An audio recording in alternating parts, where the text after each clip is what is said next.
ஆயிரம் தான் சொன்னாலும் ஒரு இடத்துல இந்து முஸ்லீம் கலவரம் நடக்குதுன்னா மற்ற தலைவர்கள் மாதிரி மோடி ஐயா வீட்டுல தூங்கிட்டு இருக்க மாட்டாரு. அவர் அந்த இடத்துல கண்டிப்பா இருப்பாரு. அவர் தான் அங்க இருப்பாரு. அதுதான் இருப்பாரு. எதுக்கு ஏன் இருப்பாரு அந்த இடத்துல?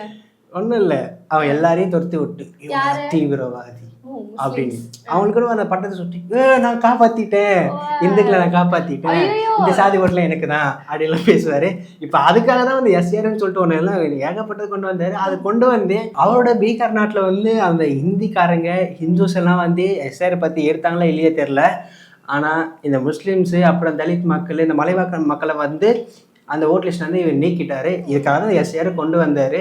ஆனா வீட்டுல நீ சொன்னது உண்மைதான், வீட்டுல தூங்க மாட்டாரு. இதுதான் எப்படிலாம் பண்ணலாம்னு யோசிச்சுட்டு இருப்பாரு.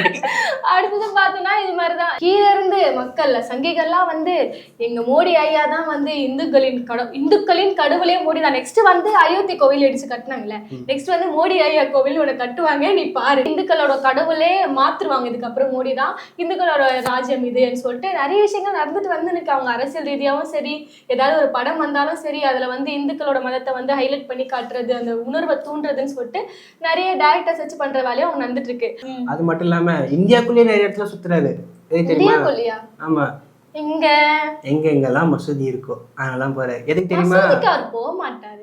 அவர் ஒரு இந்துத்துவவாதி. அவரு அதை இடிச்சுட்டாலே கோயில கட்டதான் போறாரு. ஓ, எங்கெங்கெல்லாம் எனக்கு தெரியாம மூல முடுக்கல எங்கடா நீங்க மசூதி வச்சிருக்கீங்க, அதுக்குதான் பார்த்து நோட் பண்ணிக்கிறேன் அப்படின்ற மாதிரி போறாரு போல. என்னப்பா இவ்வளவு பெரிய இடத்துல மசூதி கட்டிருக்கேன், ஆசீர்வாதம் அண்ணன் எடுத்துக்கிறேன், கோயில் கட்டிக்கிறேன். ஒரு கலவரத்தை கூட்டு வாங்கினா எங்க கும்பல் RSS கும்பல 4 பேர் இறங்கினா மூஞ்சி. ரீசெண்டா கூட